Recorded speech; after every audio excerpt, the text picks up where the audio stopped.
Olá, pessoal. Sou o professor Luiz Santos, professor de Direito Constitucional, de Direito Administrativo, mais de 20 anos dando aula para concurso público, e estou aqui, para ter com você aí uma conversa boa a respeito do Estatuto do Idoso, considerando que alguns concursos públicos cobram o Estatuto do Idoso, e a gente vai, então, aprofundar o conhecimento a respeito dessa lei. Antes de mais nada, lembrar vocês que a inauguração de alguns direitos relativos às minorias se dá num ambiente democrático implementado aqui a partir de 1988, com a Constituição da República Federativa do Brasil. E, evidentemente, que a partir da lei, federal, o Estatuto do Idoso, se passa a se exigir muito mais a respeito do tema, tratado aí não mais como um princípio constitucional ou como uma regra programática constitucional, mas como uma legislação propriamente dita. Então, a gente vai olhar aqui alguns slides relativos aí à legislação intitulada Estatuto do Idoso, porque é de suma importância, que vocês tenham não somente o conhecimento, para poder raciocinar sobre a questão de prova, mas também que vocês tenham conhecimento técnico extraído do texto legal, extraído a partir da legislação. Então, observem vocês todos aí que, nas exposições preliminares do que é conhecido aí como Estatuto do Idoso, pessoal, nós temos ver aí, a Lei 10.741 de 2003, dizendo que é instituído o Estatuto do Idoso com o seguinte objetivo: regular direitos às pessoas com idade igual ou superior a 60 anos. Então, depende aí você responder questão de prova que se refere à letra fria da lei, igual está colocado aí a partir do artigo 1º, do Estatuto do Idoso, olha lá, o concurseiro ele tem que ter em mente que essas regras todas aqui, elas são destinadas a quem possui idade, olha lá, idade igual ou idade superior a 60 anos, Pessoal, então isso aí ampara uma pessoa com 90 anos, é evidente. Ampara mais do que ampara de 60 anos? Em tese, não. Então, quem tiver mais de 60 anos é considerado pela legislação pessoa idosa. Tenha ela algum tipo de comorbidade, ou seja, uma pessoa muito saudável, não importa, ela gozará dos direitos previstos nessa legislação. Tranquilo, pessoal? Estão conseguindo aprender aí? Entender a aula? Muito bem.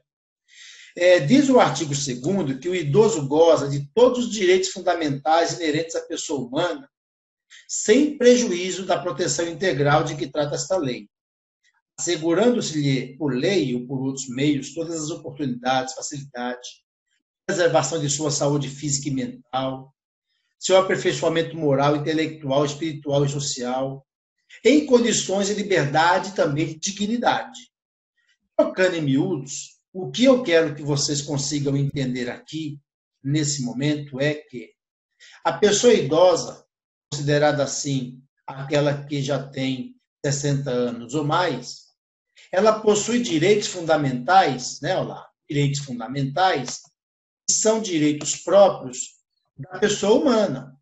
Então, assim, tem alguns direitos que aqui decorrem dessa legislação, aplicada ao idoso, e aí não vejo nenhum problema, é bem fácil de entender, mas existem alguns direitos que não estão colocados aqui, certo? Não?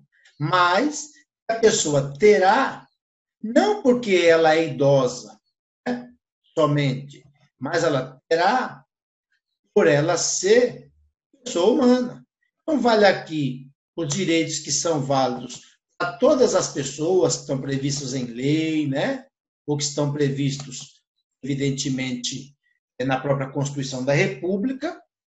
Se aplica, claro, à pessoa, né, idosa, perfeito? E mais esses direitos que decorrem da lei por a pessoa ser idosa, certo? Que aqui entra, né, a preservação de sua saúde, né, assegurar aí, né, os direitos também relativos aí à questão intelectual, espiritual, social, né, condições de liberdade e de dignidade. Então, esse slide nos traz aqui 2 pontos que eu considero essencial.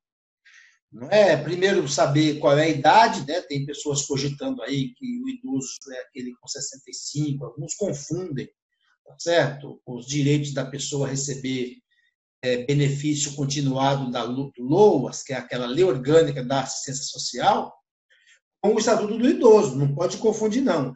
Até direito lá, aquele salário mínimo decorrente de ter idade avançada, piriporó, 65. Agora, para ser considerado idoso, 60. Não podemos confundir as coisas. Muito bem. Bom, o professor Luiz Santos quer falar também com você aqui a respeito de disposições preliminares, integrando aí no assunto idoso, com temas também que são extraídos da sociedade, da Constituição. Olha lá. É obrigação da família, da comunidade, da sociedade, do poder público, assegurar ao idoso, com absoluta prioridade, a efetivação do direito à vida, saúde, alimentação, educação, cultura, né, esporte, lazer, trabalho, cidadania, liberdade, dignidade, respeito. Aí vem um ponto importante aqui, eu quero chamar a atenção de vocês, pessoal. Assim, o idoso é uma pessoa, né, não pode, enfim, viver isolado, né? Assim, por força da legislação, o Estatuto do Idoso, né, quer que, digamos que garantir que a pessoa idosa ela tenha, né, pessoal, convivência, certo? Convivência familiar e convivência comunitária, né?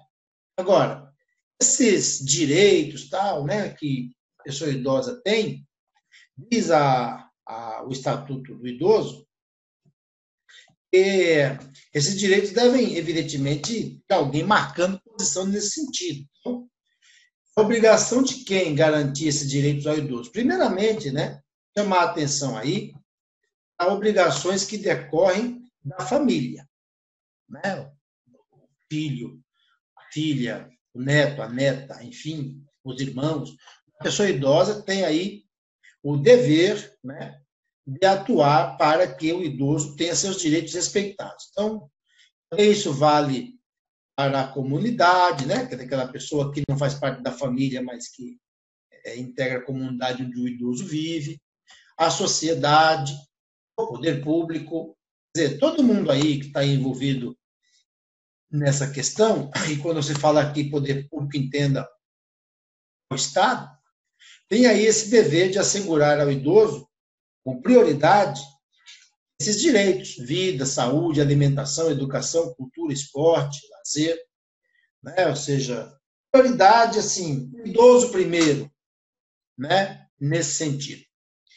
Bom, o parágrafo 1º diz que a garantia de prioridade compreende atendimento preferencial, imediato, individualizado junto a órgãos públicos, privados, prestadores de serviços à população, preferência na formulação e na execução de políticas sociais públicas específicas, destinação privilegiada de recursos públicos nas áreas relacionadas com a proteção ao idoso, viabilização de formas alternativas de participação, ocupação e convívio do idoso com as demais gerações.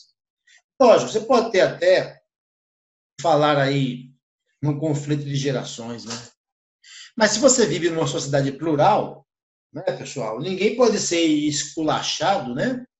Porque tem uma cultura, né, de uma outra geração, seja porque é um jovem, ou seja porque é um idoso. Né? As culturas se chocam, mas numa sociedade plural é possível se respeitar e conviver, tá certo? Eu vou chamar a atenção aqui dentro desse parágrafo primeiro com seus incisos, para um ponto que é bem simples de entender e bem próximo da gente, né?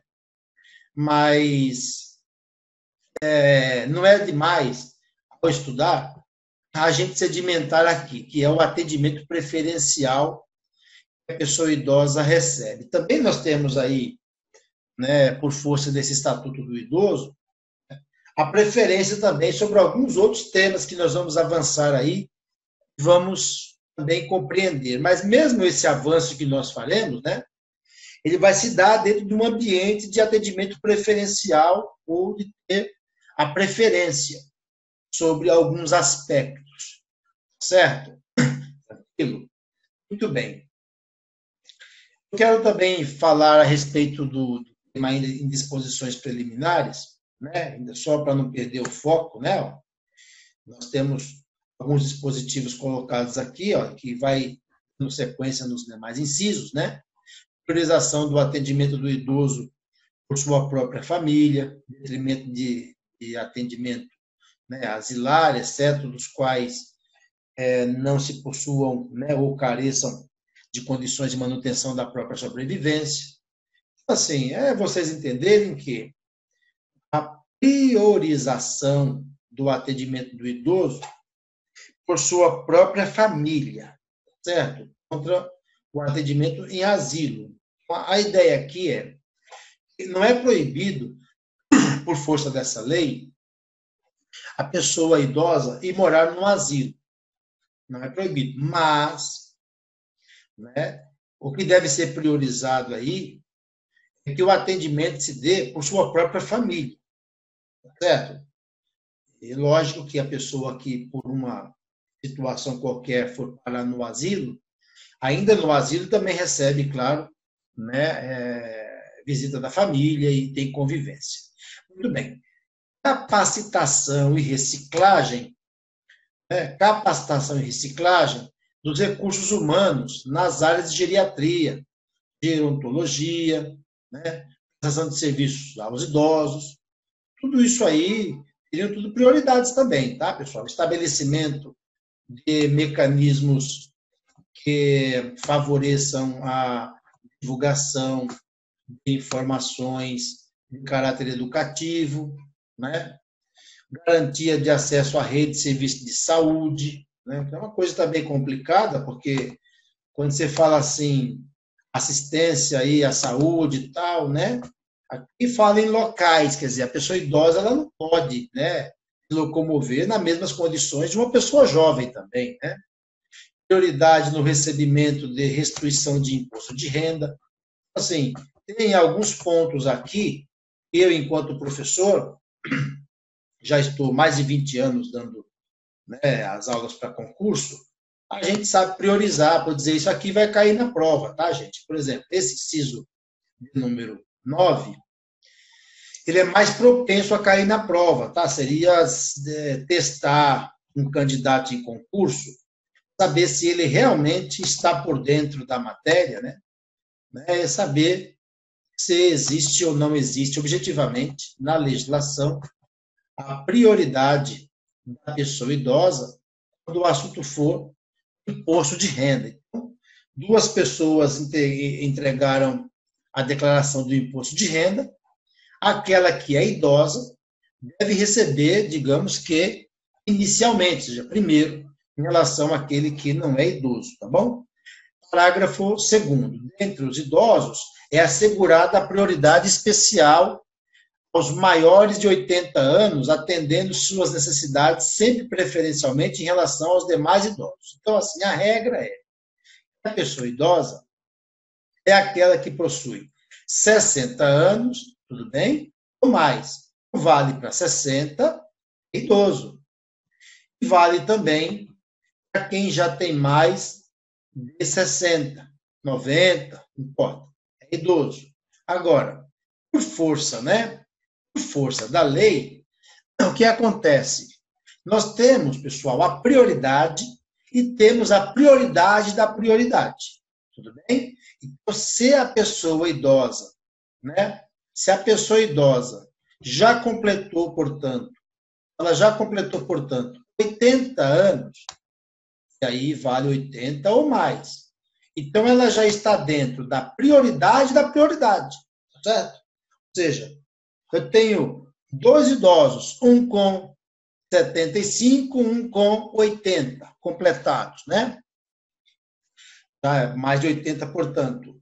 Aquele que já completou 80, ele vai ter a preferência em relação ao de 75, né? Todos são idosos, mas existe, evidentemente, uma regra que trata do que nós chamamos aí no dia a dia de prioridade da prioridade, certo? Então, para a prova, você vai tentar lembrar de 80 anos, certo? Que tem aqui uma curva, né? Nos 80 anos, e vai também lembrar de 60 anos. Também tem aqui uma curva nesse sentido aqui da nossa aula. Muito bem. Coloca-se também aqui no artigo 6º, logo na sequência, que todo cidadão tem o dever de comunicar à autoridade competente qualquer forma de violação a esta lei que tenha testemunhado ou que tenha conhecido. Então, assim, a Lei 10.741 de 2003 afirma que todo cidadão tem o dever de comunicar à autoridade competente qualquer forma de violação a esta lei que tenha testemunhado, tenha conhecimento, ou seja, é o seu vizinho, né, que é idoso, que você testemunha que esse idoso sofre algum tipo de maus tratos, né, algum tipo de violência, não tem seus direitos respeitados aqui, conforme nós já olhamos. Aí você vai à delegacia local e faz uma denúncia, certo? Se quiser também pode fazer denúncia anônima. O importante é levar ao conhecimento da autoridade o que está de fato ocorrendo. Bom, o artigo 8º diz que o envelhecimento é um direito da pessoa, portanto, um direito personalíssimo. E a sua proteção, um direito social nos termos dessa lei e da legislação vigente. Então, se coloca aí na lei 10.741 de 2003, né, pessoal? Tratado aí como o famoso, né, direito que já está previsto na Constituição Federal, mas que também entra aqui, né, nesse mesmo ciclo, o direito à vida, certo? Então, o direito à vida é dizer que a pessoa idosa, né, tem o direito personalíssimo de envelhecimento, em muitas linhas.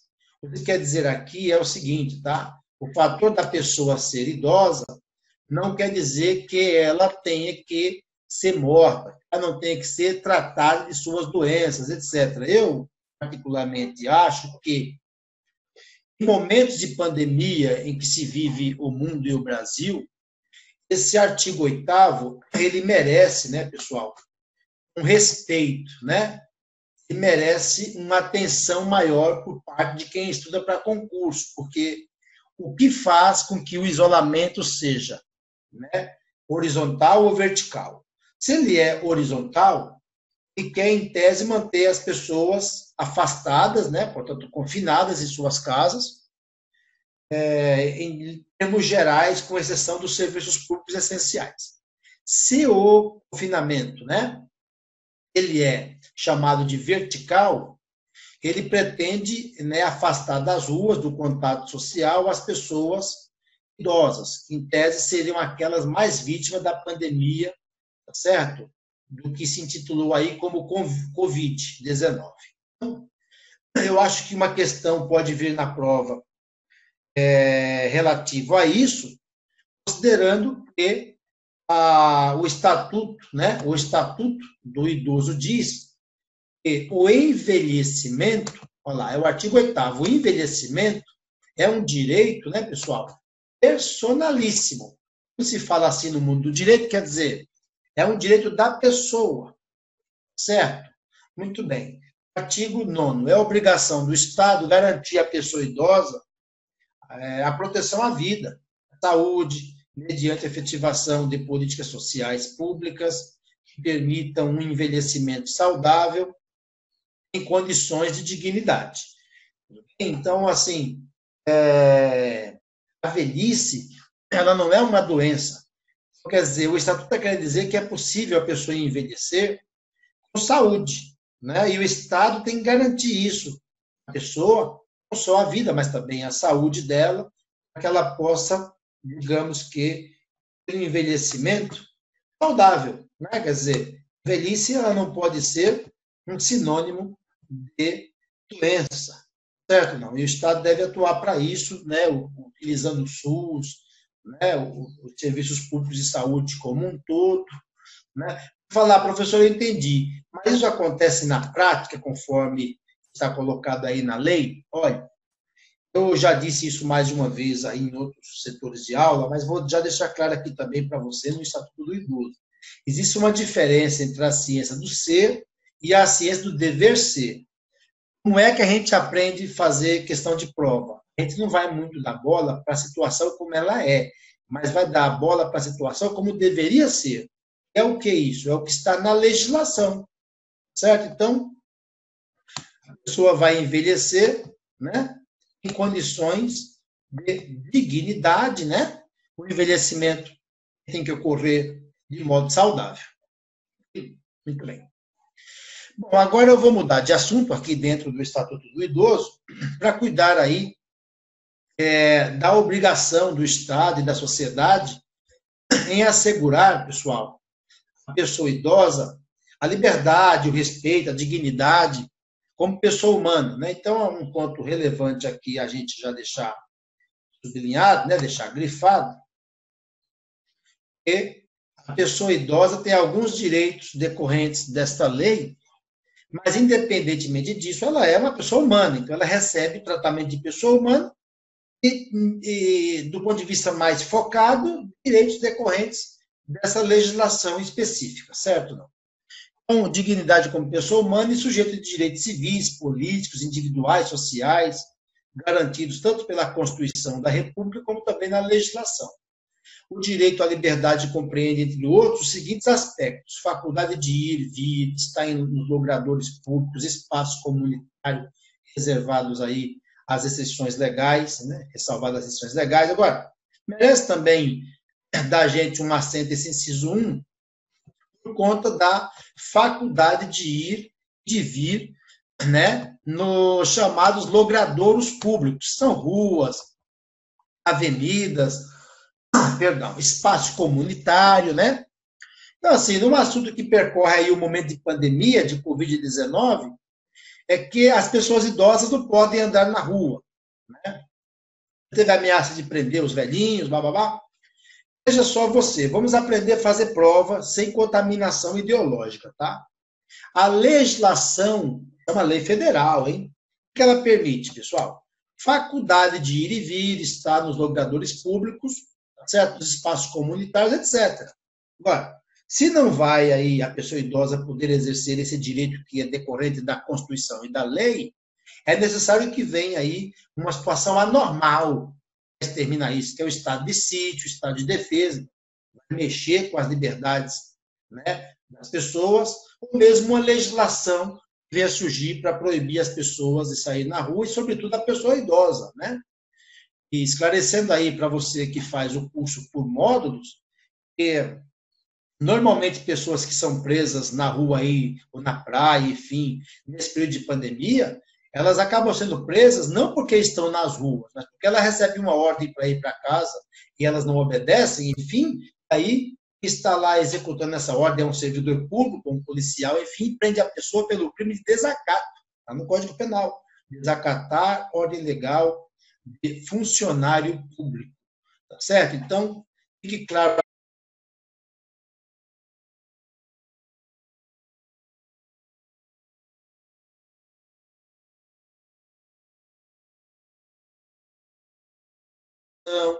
Crença, cultos religiosos, né? Prática de esporte, diversão, participação na vida política, na vida familiar, faculdade de buscar refúgio, auxílio, orientação, né? O direito ao respeito consiste na inviolabilidade da integridade física, psicológica, moral, abrangendo a preservação da imagem, identidade, autonomia, valores, ideias, crenças, né? Dos espaços e dos objetos pessoais. É dever de todos zelar pela dignidade do idoso, colocando a salvo de qualquer tratamento desumano, violento, aterrorizante, vexatório, constrangedor. Quem é que tem esse dever? Bom, está na lei aqui, ó. É dever de todos. É dever de todos. Então, a pessoa que é idosa, ela deve ser cuidada por quem? Ela deve ser cuidada por todos. Ah, mas não é meu avô, não é meu pai, não é meu tio, não é meu parente. Pois é. Mas olha o que diz a lei: é dever de todos, né? Zelar pela dignidade do idoso, colocando ele a salvo. Tratamento, né, pessoal, desumano, tratamento violento, tratamento aterrorizante, vexatório, ou mesmo, se for o caso, constrangedor. Certo? Muito bem. Então, aqui vocês começam a perceber, né, as primeiras notas a respeito aí do estatuto, né, do estatuto do idoso, e a esse momento vocês começam a se dar conta que é necessário, né, pessoal? Realmente é necessário que a pessoa que está lidando com o idoso tenha todo o cuidado, tá certo? Você, enquanto integrante da segurança pública, qualquer serviço público, deve ter sempre essa inteligência de que, sendo desrespeitado o Estatuto do Idoso, se desrespeitou a lei federal e, por via de consequência, né, ter lá um tipo de punição, etc. Nós vamos buscar aí, no decorrer de mais estudos, né, em blocos subsequentes, que vai continuar ainda cuidando do Estatuto do Idoso. Tranquilo? Você acaba de assistir a uma aula ou uma parte das muitas aulas que nós temos aqui no nosso curso online preparatório Gabaritando Montes Claros. Lembrando que o curso ele serve para agente administrativo, auxiliar de docência e auxiliar de secretaria de educação básica. Por quê? Porque as matérias são as mesmas. E se você chegou até aqui é porque gostou, não é verdade? Então continua, porque eu tenho um recado importante para te passar. Nós aqui do Vencendo Concursos montamos o curso online preparatório, o curso completo. Eu quero aproveitar e mostrar para vocês quais são as vantagens do nosso curso online preparatório. Bom, em primeiro lugar, ao adquirir o curso, você terá acesso imediato, poderá assistir às aulas quantas vezes você quiser com a gente, tudo bem? Olha que maravilha. Por quê? Porque o acesso é ilimitado e o curso fica válido para você durante um ano para você ter acesso. Teoria e questões comentadas. Você vai ter centenas de questões comentadas pelos nossos professores no decorrer aí das aulas. Material em PDF das aulas. Então, nós transformamos os slides dos professores em material em PDF para você poder baixar e ter isso como material complementar, tá? Também estamos preparando um super bônus, que são os cadernos de questões. São questões gabaritadas para você treinar.